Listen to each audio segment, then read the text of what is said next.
శుక్లాంబరధరం విష్ణుం శశివర్ణం చతుర్భుజం ప్రసన్నవదనం ధ్యాయేత్ సర్వవిఘ్నోపశాంతయే. రాధా ఉద్ధవుల సంవాదం. శ్రీమన్నారాయణుడు ఇట్లా చెప్పాను. ఉద్ధవుని స్తుతి విని రాధ చైతన్యాన్ని పొందింది. కృష్ణుని రూపంలో ఉన్న అతన్ని చూసి దుఃఖంతో ఆమె అతనితో, ఓ వత్స, నీ పేరేమి? నిన్నెవరు పంపించారు? ఎక్కడి నుండి వచ్చావు? ఎందుకొరకు వచ్చావు? అన్ని విషయాలు చెప్పము. నీ రూపం, అన్ని అంగములు కృష్ణుని వలె ఉన్నవి. నీవు కృష్ణుని సహచరణమని భావిస్తున్నాను.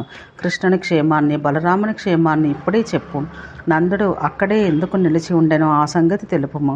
అందమైన ఈ బృందావనమును అను వనానికి గోవిందుడు వచ్చిన శుభమైన పూర్ణచంద్రుని వంటి ముఖం గల అతన్ని మరలా చూడగలనా? అతనితో కూడి నేను రాసమండలంలో మరలా క్రీడించగలనా? మరలా సఖులతో కూడి జలములలో విహరించదనా? ఓ నందనందుని శరీరమందు మరలా శ్రీ నందనందుని శరీరమందు మరలా చందనం పూయగలనా అని ఉద్ధవుని ప్రశ్నించగా, ఉద్ధవుడు, ఓ వరానన, నా పేరు ఉద్ధవుడు. నేను క్షత్రియుడిని. పరమాత్మైన కృష్ణుడు పంపగా శుభవార్త చెప్పుటకు నేను వచ్చాను. నేను హరికి పార్షదుడిని. నీ దగ్గరకు వచ్చి తిని. ఇప్పుడు నందుడు, కృష్ణుడు, బలరాముడు అందరూ క్షేమమే అని చెప్పగా మరల రాధ, ఆ యమునా నది ఒడ్డు అనువాసితమైన గాలి అట్లే ఉన్నవి. ఇప్పటికీ కేళి కదంబముల మూలములు, ఇష్టమైన పుణ్యమైన రమ్యమైన బృందావనము అట్లే ఉన్నవి. పుంస్కోకిలల ధ్వని, చందన చర్చితమైన తల్పము కలవు. 4 విధాలైన భోజన పదార్థాలు, సుందరమైన మధుపానమున్నవి. అంతం లేనివాడు, దుఃఖం కలిగించి పాపిష్టి మన్మధుడు అట్లే ఉన్నాడు. రాసమండలంలో ఆ రత్నద్వీపాలు వెలుగుతూనే ఉన్నవి. శ్రేష్ఠ రత్నాల్లో ఉత్తమమైన వానితో నిర్మించబడ్డ రతీ మందిరం, గోపస్త్రీల గణం అట్లే ఉన్నది. చంద్రుడు వెలుగుతూనే ఉన్నాడు. వాసన గల పూలతో కూర్చబడ్డ, చందనం పోయబడిన పడక, కర్పూరం మొదలగు వానితో చక్కగా కూర్చబడ్డ రతిభోగానికి అర్హమైన తాంబూలం, సువాసన గల మాలతీ పూలమాల, తెల్లని చామరం, అద్దం, ముత్యాలు, మణులు, వీటితో కూడిన మనోహరమైన హరిహారములు, రమ్యమైన రకరకాల ఉపకారణములు, రమ్యమైన క్రీడా సరోవరాలు, వాసన గల పువ్వులు గల ఉద్యానం, అందు పద్మముల గుంపులు మనోహరంగా అన్నీ కలవు. ఇట్లు వైభవమంతా ఉన్నది. మరి నా ప్రాణనాథుడెక్కడ? కృష్ణ, రమానాథ, నా ప్రాణవల్లభ, ఎక్కడ ఉన్నావో? ఈ దాసి దాని అపరాధమేమి? అడుగడుగునను దాసి దోషమేమి అని పలికి ఆ దేవి తిరిగి మూర్ఛపోయింది.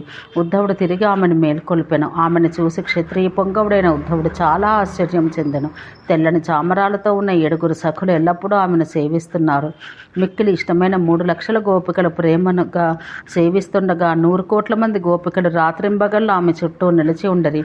ఒక చెలి చేతిలో కాటుక, ఇంకొకటి చేతిలో మాలను, ఒకటి చేతిలో సింధూరం, ఇంకొకటి చేతిలో గోరోచనం, ఇంకొకటి చేతిలో చందన పాత్ర, మరొకటి చేతిలో అద్దం, ఇంకొకటి చేతిలో కుంకుమ ధరించారు. అక్కడ ఒకటి ఇష్టమైన కస్తూరి పాత్ర వహించింది. ఇంకొక ఆమె చందన పాత్రను చేత ధరించి మరొక ఆమె దుఃఖంతో, తేనెలతో, మధురంతో నిండిన పాత్రలు ధరించినది. ఒకటి సువాసన నూనెను, ఒకటి కర్పూరం మొదలగు మంచి సువాసన గల తాంబూలంను చేత ధరించి ఉన్నది. ఒకటి చేతిలో ఇష్టమైన వాసన గల జలముండగా, చిత్రములు గల ఆడబొమ్మను ఒకటి రక్షించుచున్నది. ఒకటి కందుకాన్ని పట్టుకుని, ఒకటి రత్నాభరణం వహించి, ఒకటి అమూల్యమైన అగ్నిశుద్ధమైన వస్త్రం రక్షిస్తున్నది. ఒకటి భక్షాల ఉపహారం ధరించి తిరుగుతున్నది. ఒకటి కేశాలంకరణ కొరకు ఇష్టమైన మాలను తయారు చేస్తున్నది. అందరూ అన్ని విధాలుగా సిద్ధంగా ఉండరి. ఇంకను ఒకటి దువ్వెన చేత ధరించి ఎదురుగా ఉన్నది. ఒకటి మినుముల చూర్ణం పట్టుకుని ఉన్నది. ఒకటి ఉసిరి రసమును వహించి ఉన్నది. ఈ విధంగా దూరంగా ఉండను ఒకటి భయంతో ఉన్నది, ఒకటి భయంతో స్థుతిస్తున్నది, ఒకటి దుఃఖంతో రోధిస్తున్నది. తెలివిగల చెలి ఒకటి విరహాతురైన ఆమెను ఓదారుస్తున్నది. ఒకటి అధిక తాపం చే బాధపడుతూ విరహాగ్ని పోవుట కొరకు మృదువైన మనోహరమైన తల్పంపై శుభమైన పద్మదళమందు ఉంచినది. ఇట్టి ఆమెను చూసి ఉద్ధవుడు చాలా ప్రియంగా కర్ణములను అమృతధార వలె వినయంగా, భయపడిన వాని వలె, నీవు దేవదేవువని, చాలా మృదువైన దానివని, సిద్ధయోగినివని తెలుసుకున్నాను.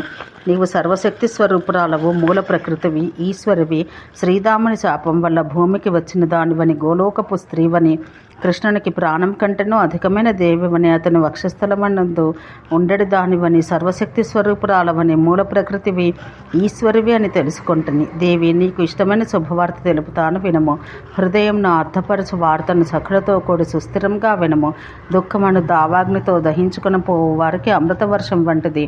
విరహమను వ్యాధి గల వారికి రసాయనంతో సమానమైనది, శుభకరమైనది.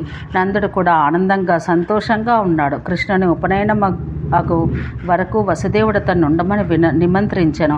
మంగళకర్మ ముగిసిన తర్వాత బలరామకృష్ణులను తీసుకొని నందుడు ఆనందంతో గోకులానికి వచ్చును. కృష్ణుడు వచ్చి ఆనందంతో తల్లికి నమస్కరించి రాత్రికి పుణ్యప్రదమైన బృందావనానికి వచ్చును. ఓ సతీ, శ్రీకృష్ణుని పద్మముఖాన్ని నీవు త్వరలోనే చూడగలవు. అప్పుడు విరహ దుఃఖమంతా పోగొట్టుకుంటావు. ఓ తల్లి, నీవు స్థిరురాలివి కమ్ము. దారుణమైన శోకం విడిచిపెట్టము. ఆనందంతో అందమైన వహ్నిశుద్ధమైన వస్త్రం ధరించము. అమూల్య రత్నాలతో చేయబడ్డ సొమ్ములు ధరించము. కస్తూరి కుంకుమలతో కూడిన మృదువైన చందనాన్ని పాదములందు లత్తుకను సర్వభూషణాలను ధరించము. కేశాలను సంస్కరించుకొనము. వాణ్ణి మాలతీమాలలతో అలంకరించుకొనము. ఓ కళ్యాణి, చక్కని వేషం ధరించము. చెక్కిళ్లపై చిత్రపత్రకములను కూర్చుకొనము. పాపిటిలో సింధూర బిందువును కస్తూరి చందనమును పెట్టుకొనము. శ్రేష్టమైన రత్నసింహాసనం మందు కూర్చునము. లెమ్ము, మలినంతో కూడిన పడకను విడిచిపెట్టము. ఓ సతీ, దుఃఖాన్ని విడిచిపెట్టము. మనస్సుతో విశుద్ధమైన మధురమైన మధువును కృష్ణునితో కలిసి తాగము. స్వచ్ఛమైన మంచినీటిని, వాసన కలిగిన తాంబూలాన్ని గ్రహించి మనోహరమైన శ్రేష్ఠ రత్నాలలోని ఉత్తమ రత్నాలతో నిర్మించిన పడకయందు వహ్నిశుద్ధమైన వస్త్రాలు కలిగిన మాలతీమాలలతో అలంకరించబడిన శ్రేష్టమైన మణులు, ముత్యాలు, మాణిక్యాలు, వీనితో సుందరంగా అలంకరించబడ్డ పూలమాలలు దిండు గల మంగళార్హమైన పడకపై ఆనందంతో గోపికలతో సేవించబడచో నిద్రించము. ప్రియమైన చెలికత్తెలు తెల్లని చామరాలతో ఎల్లప్పుడూ నేను సేవించుచుందురు. గోపీ భక్తురాండ్రు నీ పాదారవింద సేవన చేయుదురు. మనోహరమైన ఉత్తమ రత్నాలతో నిర్మించబడ్డ పడకయందు వసించుము అని అతడు ఈ విధంగా పలికి తిరిగి మౌనం వహించి బ్రహ్మాది సురలు నమస్కరించు ఆమె పాదపద్మాలకు నమస్కరించిరి. ఉద్ధవుని మాటలు విని నవ్వుతూ ఆ సతి రాధిక రత్నాలతో చేయబడ్డ ఉంగరాన్ని ఆనందం కలుగునట్లుగా అతడికి ఇచ్చింది. అమూల్యమైన సుందరమైన విశ్వకర్మ నిర్మించిన ముఖమునకు కాంతినిచ్చు పచ్చని రంగు గల దీపం వలె వెలుగుతున్న ఇదివరలో అగ్నిసార మండలంలో కృష్ణునికి ఇచ్చిన అపూర్వమైన అమూల్య రత్నాలతో నిర్మించబడ్డ మణికుండలాలను రెండింటిని ఇచ్చినది. ఇష్టమైన అమూల్య రత్నాలతో నిర్మించబడిన అందమైన వరుణుడు కృష్ణునికి ఇచ్చిన హారాన్ని ఆనందంతో అతడికి ఇచ్చింది. సూర్యుడు శ్రీకృష్ణునికి ఇదివరలో హరి తనకిచ్చిన శమంతకమణిని ఆనందంగా అతనికి ఇచ్చింది. ఆనందంతో ఆ రాధాదేవి ఉత్తమమైన ఇంద్రుడిచ్చిన రత్నసింహాసనాన్ని కూడా ఇచ్చింది. ఉత్తమ రత్నాలతో నిర్మించబడ్డ మనోహరమైన ముక్తకములు, మాణిక్యాలు, వజ్రహారములు గల విచిత్రమైన రత్నాలతో పద్మములతో చిత్రించబడ్డ ఎల్లప్పుడూ ఆకుపచ్చగా ఉండు ఇతరమైన రత్నాలతో నిర్మించబడ్డ అద్దాలతో అంతటా శోభిస్తున్న రాసమండలంలో బ్రహ్మ ప్రీతితో హరికి ఇచ్చిన ఉత్తమమైన గొడుగును ప్రీతితో రాధ ఉద్ధవునికి ఇచ్చినది. ఇదివరలో శివుడిచ్చిన మణులచే నిర్మించబడ్డ మణులతో వెలిగిపోతున్న అమూల్యమైన పుణ్యకరమైన శుభప్రదమైన సంస్కరించబడ్డ జపమాలను కూడా అతనికి ఇచ్చినది. ఆది జన్మ మృత్యు జర వ్యాధులను తొలగించినది, మిక్కిలి మనోహరమైనది. ఇదివరలో చంద్రుడిచ్చిన పరిష్కరించబడ్డ రమ్యమైన పూర్ణచంద్రుని వలె వెలుగుతున్న చంద్రకాంతమణిని ఆ చంద్రావళి రాధ అతనికి ఇచ్చింది.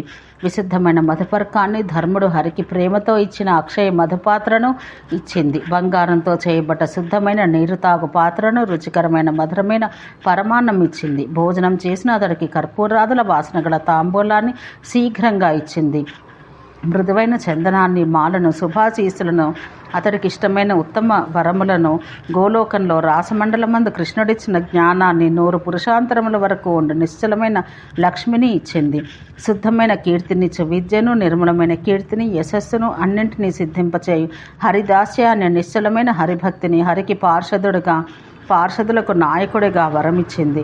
వరమును, అనుగ్రహాన్ని, రత్నముల మాలను, సింధూరం, కాటుక, పుష్పమాల, చందనములను ధరించి పూజించదగిన వాడైన రత్నసింహాసనమందున్న ఉద్ధవుని పూజించింది. ఆనందిస్తున్న అతని చుట్టూ శతకోటి గోపికలతో ఆమె ఉన్నది.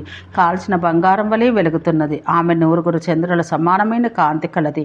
రాధిక, హరి నిజంగా వచ్చినా ఈ సభలో భయం వదిలి ఉన్నదున్నట్టు చెప్పుము. నిజము కపటం లేకుండా 100 కూపముల కన్నా ఒక వాపి మేలు, 100 చెరువుల కన్నా ఒక క్రతువు, 100 క్రతువుల కన్నా ఒక పుత్రుడు, 100 పుత్రుల కన్నా ఒక సత్యం ఉత్తమం. సత్యాన్ని మించిన ధర్మం లేదు, అబద్ధాన్ని మించిన పాతకం లేదని పలకగా ఉద్ధవుడు, సుందరి, హరి నిజంగా రాగలడు, నిజంగానే చూస్తావు, నీ సంతాపం పోగలదు. హరి ముఖచంద్రుని నీవు చూస్తావు. మధురకు పోయి హరిని ఇక్కడకు బయలుదేర తీసేదను. అతడికి చెప్పిన తర్వాతనే మరొక దాన్ని చేయదును. ఓ తల్లి, నాకు ఆజ్ఞేమో, హరి సన్నిధికి పోయేదను. నీ వృత్తాంతం తగిన విధంగా అతడికి చెప్పేదనని పలికెను. ఆ ఉద్ధవుని మాటలు విని రాధిక, ఓ వత్స, మనోహరమైన మధురకు వెళ్ళబోచున్నావు కదా, కొంచెం స్థిరంగా ఉండి నా దుఃఖ కథ వినము. విరహజ్వరంతో భయపడుతున్న నన్ను మరవవు కదా, నా కాంతనికి చెప్పి తప్పక పంపుదువు కదా. స్త్రీల మనస్సుల్లోని వార్తను ఎవరెరుగుదురు? శాస్త్రానుసారంగా కొలదిగా నిరూపించు ప్రయత్నం చేయుదురు. ఆ విషయాలు చెప్పుటకు వేదములు సమర్థం కాలేదు. ఇక శాస్త్రంలో ఏమి చెప్పగలవు? నీకంతయూ చెప్పెదను. కృష్ణునికి తెలుపుదువు కదా. అడవికి ఇంటికి నాకు భేదం కనిపించటలేదు. నరులు పశువులు ఒకే విధంగా అనిపిస్తున్నవి. నిజమేమో, కల ఏదో, అజ్ఞానమేదో, రాత్రింపగల్లేవో తెలియటలేదు. నన్ను నేను తెలుసుకోలేకపోతున్నాను.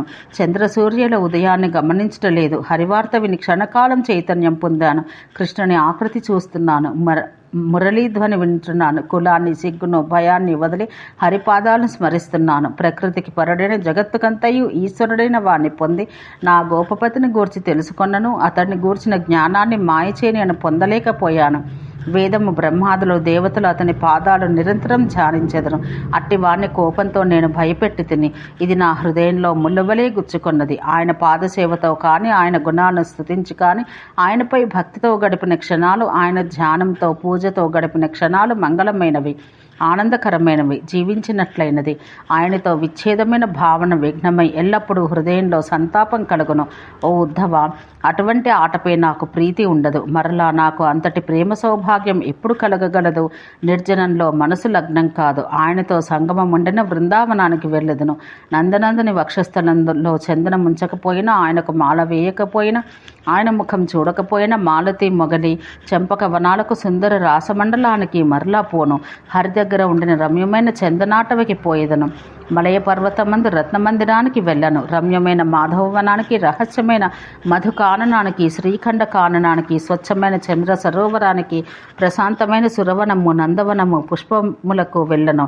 మర్రమర్ల హరితో కూడి భద్రకమునకు పోయేదను. వసంతంలో అందంగా పూచిన ఆ మాధవీలత ఏది? ఆ మాధవి రాత్రి ఏది? ఆ మధువెక్కడా? ఆ మాధవుడెక్కడా అని పలికి ఆ రాధ కృష్ణుని పాదాలు ధ్యానిస్తూ మరలా మూర్ఛపోయి పులకాంకితురాలై ఏడవసాగింది. ఓం శాంతి శాంతి శాంతి.